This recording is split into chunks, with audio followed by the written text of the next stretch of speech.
இடம் அது.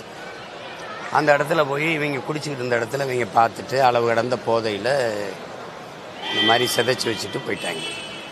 காவல்துறை சொல்கிறது சுட்டு பிடிச்சோன்ட்டு, சுட்டு கொண்டாங்கிற மாதிரி. சுட்டு பிடிச்சி என்ன விசாரிக்கிறது, அவன்கிட்ட போய் என்ன கேட்குறதுக்கு இருக்குது? இப்போ விசாரித்து என்ன நடந்திருக்கு என்னன்னு சொன்னால் தான் நமக்கு தெரிய வரும்.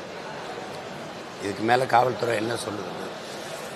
அந்த சம்பவத்தில் ஈடுபட்ட அவங்க மட்டும் இல்லை, பேசியிருக்கேன், நான் கேட்டுக்கிட்டு இருக்கேன், நீங்கள் நம்ம எல்லாருமே இது வைக்க தலைகுனிய வேண்டிய ஒரு சமூகம் ஆயிடுச்சு.